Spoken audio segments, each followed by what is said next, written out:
So let's do one more example. Again, this is an initial value problem, but we have to begin with solving the equation first. Right, so first we need to find the integrating factor, right? So the coefficient at y here is cosine t. So the integrating factor is e to the power antiderivative of cosine t dt is e. The antiderivative of cosine t is sine t.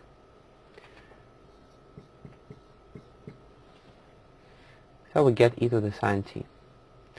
Right, so the integrating factor is what you need to multiply the whole thing with to get to transform your equation. Right, so it means that we need to multiply our whole equation by e to the power sine t.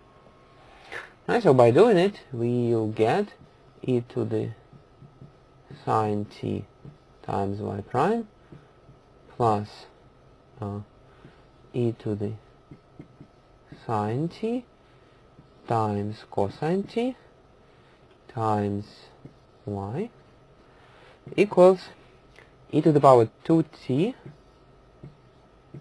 and then we have minus sine t plus sine t is nothing, so that's just it.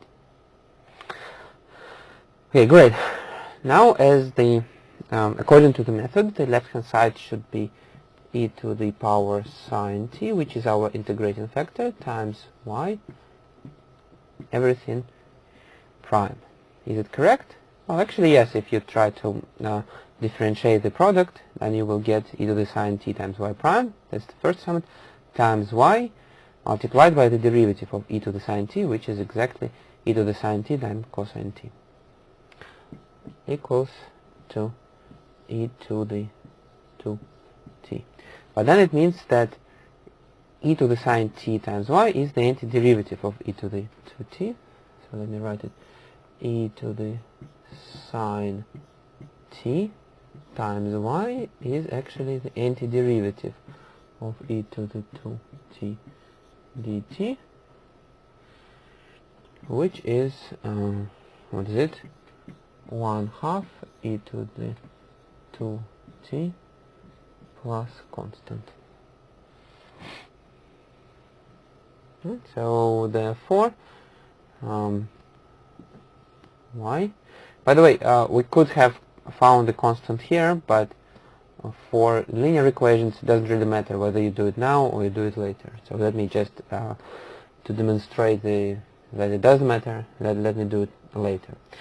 Right? So it means that y is, so we need to solve for y, so which means we have to divide the whole thing by e to the sine t. Right? So then we'll get 1/2 e to the 2t plus constant times e to the minus sine t. Right, so at this point we got the general solution of the differential equation. So we haven't started doing the initial condition yet.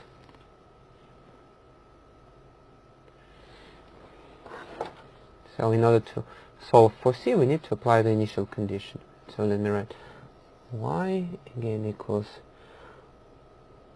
1/2 e to the 2t plus constant times e to the minus sine t.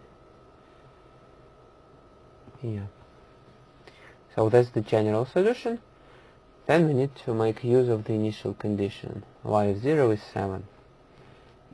So 7 equals 1/2 times e to the 0 is 1 plus constant times e to the sine 0 is 0, e to the 0 is 1. So which means that our constant is 7 minus 1/2 is 6.5. And so therefore our final answer is that y equals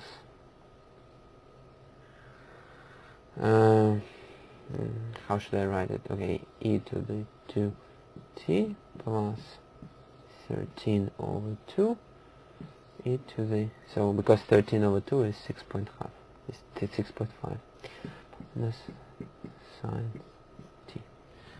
Alright, so that's the final answer.